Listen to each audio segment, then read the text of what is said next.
Hello friends, Assalamu alaikum. Welcome back to Hiba Hishu lifestyle. ഇന്ന് ഞാൻ ഇവിടെ വന്നിട്ടുള്ളത് നല്ലൊരു അടിപൊളി ബീഫ് ദം ബിരിയാണി ആയിട്ടാണ്. എല്ലാവരും വീഡിയോ സ്കിപ്പ് ചെയ്യാതെ കാണുക. സബ്സ്ക്രൈബ് ചെയ്യാത്തവരാണെങ്കിൽ സബ്സ്ക്രൈബ് ചെയ്യുക.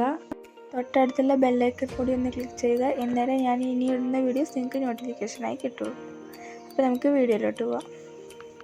അപ്പോൾ ഇതിന് വേണ്ട ഇൻഗ്രീഡിയൻസ് എന്തെല്ലാം എന്ന് നോക്കാം. ഒരു 4 തക്കാളി ചെറുതായി അരിഞ്ഞത്, കുറച്ച് മല്ലിച്ചപ്പും പുതിനയും, പിന്നെ ഒരു 1.5 കിലോ ബീഫ്,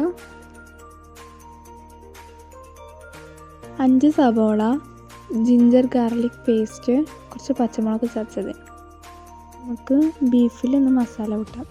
3/4 ടീസ്പൂൺ മുളക് പൊടി, 1/2 ടീസ്പൂൺ മഞ്ഞൾപ്പൊടി,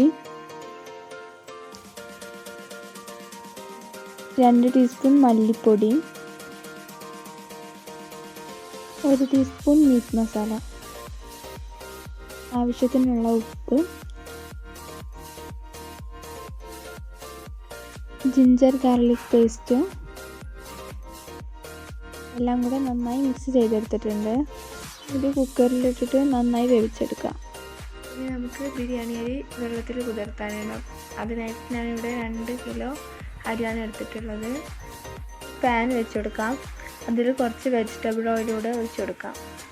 ഓയിൽ നന്നായി ചൂടായി വന്നതിന് ശേഷം ഏലക്ക, കറാമ്പ്, പട്ട എന്നിവ ചേർത്ത് കൊടുക്കാം.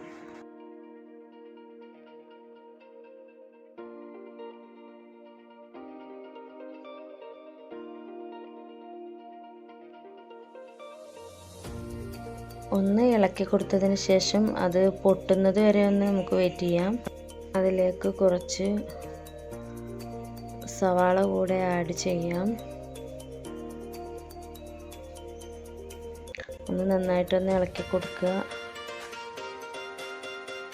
ചെറുതായിട്ടൊന്ന് വഴഞ്ഞ് വന്നാൽ മതി. നല്ലോണം ബ്രൗൺ കളറൊന്നും ആവേണ്ട ആവശ്യമില്ല. ഞാൻ അരി വറുത്തിട്ടാണ് ചോറ് വെക്കാറ്.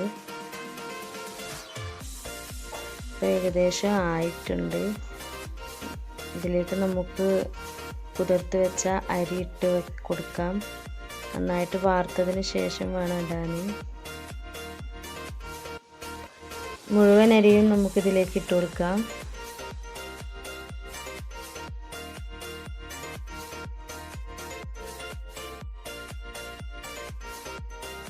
അരി നന്നായിട്ട് ഇളക്കി കൊടുക്കുക.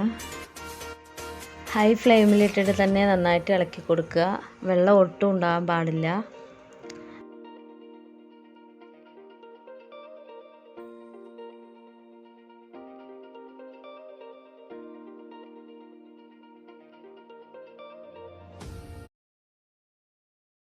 ഇപ്പോൾ ഏകദേശം നമ്മുടെ അരി ആയിക്കൊണ്ടിരിക്കുന്നുണ്ട്. ചെറുതായിട്ടൊന്ന് പൊട്ടണ സൗണ്ട് പോലെയൊക്കെ തോന്നും കേട്ടോ. നല്ലൊരു സ്മെല്ലാണ് ഈ സമയത്ത്. ഇപ്പോൾ നമ്മുടെ അരി ആയിട്ടുണ്ട്. നന്നായിട്ട് വിട്ട് നിൽക്കുന്നുണ്ട്. ഇതിലേക്ക് നമുക്ക് ആവശ്യത്തിന് എടുത്ത് വെച്ച് വെള്ളം ഒഴിച്ചു കൊടുക്കാം. നന്നായിട്ട് ഇളക്കി കൊടുക്കുക.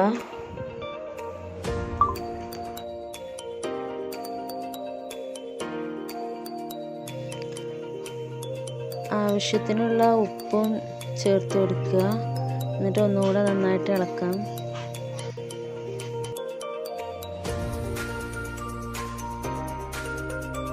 ഒരു മുറി നാരങ്ങ പിഴിഞ്ഞു കൊടുക്കാം. ഇത് പിഴിയുന്നത് എന്തിനാന്ന് വെച്ചാൽ ചോറെല്ലാം ഒന്ന് വിട്ട് നിൽക്കാൻ വേണ്ടിയിട്ടാണ്. അല്ലെങ്കിൽ ചിലപ്പോൾ ഒട്ടിപ്പിടിച്ച് നിൽക്കും. നന്നായിട്ടൊന്ന് ഇളക്കി കൊടുക്കാം. നന്നായിട്ട് തന്നെ തിളച്ച് വരുന്നുണ്ട്. ഒന്ന് മൂടി വെച്ച് ഹൈ ഫ്ലെയിമിലിട്ടൊന്ന് വേവിക്കാം. അതിനുശേഷം ഒന്ന് ലോ ഫ്ലെയിമിലിട്ടിട്ട് വേവിക്കുക.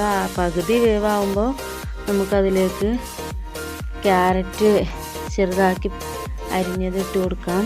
നന്നായിട്ട് ഇളക്കിയിട്ട് അടച്ച് വെക്കാം.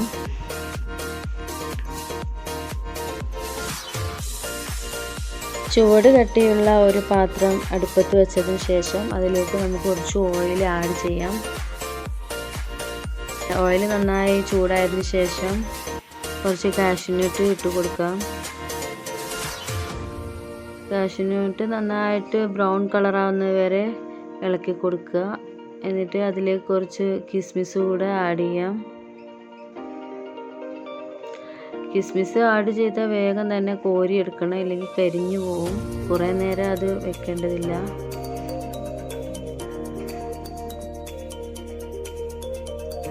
ഇത് നമുക്ക് ഇനി കോരി മാറ്റാം.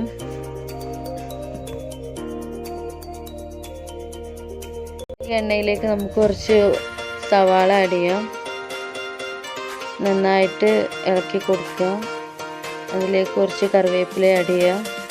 ഒരു ബ്രൗൺ കളറാകുമ്പോൾ കോരി എടുത്ത് മാറ്റാം.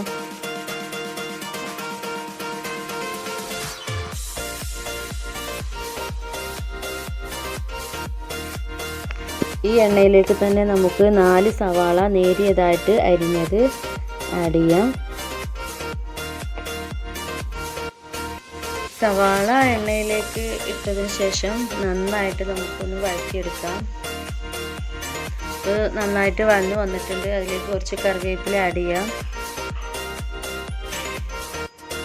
ഒന്നുകൂടെ നന്നായിട്ട് ഇളക്കി കൊടുക്കാം. ഇതിലേക്ക് ഒരു 1.5 സ്പൂണ് പച്ചമുളക് ചതച്ചത് ചേർത്തിട്ടുണ്ട്. നന്നായിട്ട് ഇതെല്ലാം മിക്സ് ചെയ്ത് കൊടുക്കാം. ഇതിൻ്റെ പച്ചമണം പോകുന്നത് വരെ മിക്സ് ചെയ്യാം. ഇതിലേക്ക് കുറച്ച് പുതിന ആഡ് ചെയ്യാം. അത് നന്നായിട്ട് ഇളക്കി കൊടുക്കാം. അതിനുശേഷം നമ്മൾ അരച്ച് വെച്ചിട്ടുള്ള ജിഞ്ചർ ഗാർലിക് പേസ്റ്റ് ഇട്ട് കൊടുക്കുക.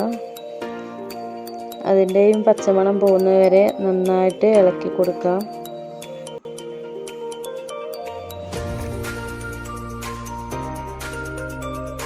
ഇതിലേക്ക് ഒരു 4 തക്കാളി ചെറുതായിട്ട് അരിഞ്ഞതൂടെ ആഡ് ചെയ്യാം.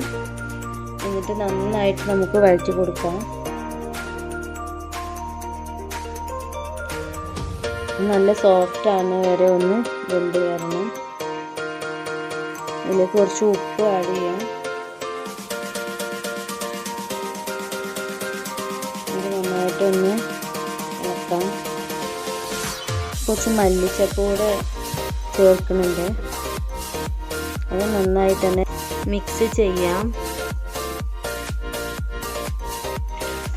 ഇതിലേക്ക് വേണ്ട പൊടികൾ ചേർത്ത് കൊടുക്കാം. അതിനായിട്ട് 1/2 സ്പൂൺ മുളക് പൊടിയും 1/2 സ്പൂൺ മഞ്ഞൾപ്പൊടിയും 1 സ്പൂൺ മീറ്റ് മസാലയും 1 സ്പൂൺ മല്ലിപ്പൊടിയും ചേർക്കുന്നുണ്ട്. ഇത് നന്നായിട്ട് ഇളക്കി കൊടുക്കാം.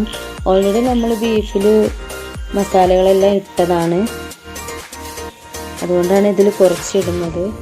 ഇനി ഇതിലേക്ക് നമുക്ക് കുറച്ച് തൈര് ഒഴിച്ചു കൊടുക്കാം. ഇതിൽ നമ്മൾ വേറെ വെള്ളമൊന്നും ഒഴിച്ചു കൊടുക്കുന്നില്ല. നന്നായിട്ട് മിക്സ് ചെയ്ത് കൊടുക്കാം. കുറച്ച് മല്ലിച്ചപ്പ് കൂടെ ആഡ് ചെയ്തതിന് ശേഷം ഒന്നുകൂടെ മിക്സ് ചെയ്യാം.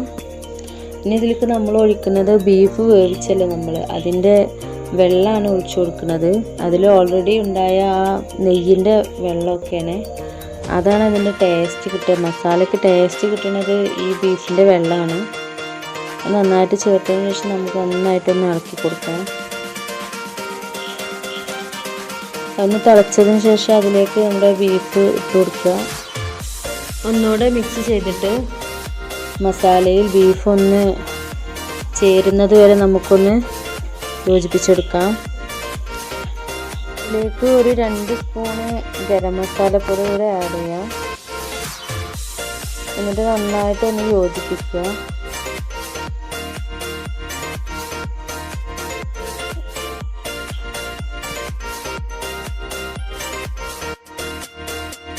ഇപ്പോൾ മസാല ഒന്ന് റെഡി ആയിട്ടുണ്ട്. ഇനി നമുക്ക് ദമ്മിടാം. അതിനായിട്ട് നേരത്തെ വേവിച്ച് വെച്ച ചോറ് എടുത്തിട്ട് ഇതിൻ്റെ മേലെ ഇട്ട് കൊടുക്കാം. പകുതി ഇട്ട് കൊടുക്കുക.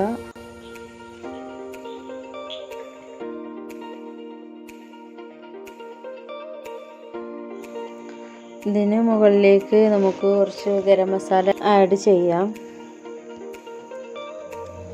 അതിലേക്ക് കുറച്ച് നെയ്യും ഓയിലും കൂടെ മെൽറ്റ് ചെയ്തത് ഒഴിച്ചു കൊടുക്കുക. അതിന് മുകളിലായിട്ട് കുറച്ച് മല്ലിച്ചപ്പ് കൂടെ വിതറി കൊടുക്കാം. പിന്നീട് നമ്മൾ നേരത്തെ മാറ്റി വെച്ച കാഷ്യൂനട്ടും കിസ്മിസും സവോളയും കൂടെ ഇട്ട് കൊടുക്കാം.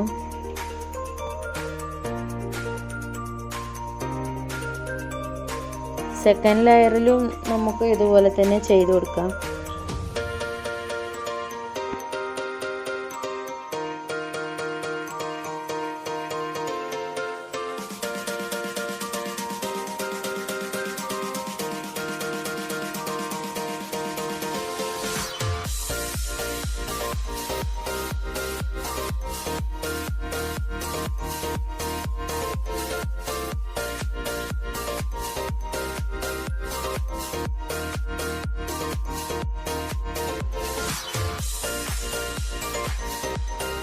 മൂടി വെച്ച് നമുക്ക് കനലിട്ട് കൊടുക്കാം. 20 മിനിറ്റിന് ശേഷമാണ് നമ്മളിത് ഓപ്പൺ ചെയ്യേണ്ടത്. അപ്പോൾ ഇനി നമുക്കിത് സെർവ് ചെയ്യാം. നല്ലൊരു അടിപൊളി ബീഫ് ബിരിയാണി തന്നെയാണ്. എല്ലാവരും ഒന്ന് ട്രൈ ചെയ്യുക, എന്നിട്ട് കമൻ്റ് അറിയിക്കുക. നമ്മുടെ ചാനൽ ആദ്യമായിട്ട് കാണുന്നവരാണെങ്കിൽ ഒന്ന് സബ്സ്ക്രൈബ് ചെയ്യുക. നിങ്ങൾക്ക് ഇഷ്ടമായി കഴിഞ്ഞാൽ ഒന്ന് ലൈക്ക് ചെയ്യുക, ഫാമിലിക്കൊക്കെ ഒന്ന് ഷെയർ ചെയ്യുക. അപ്പോൾ വേറൊരു വീഡിയോയുമായി വരുന്നത് വരെ എല്ലാവർക്കും അസ്സലാമു അലൈക്കും.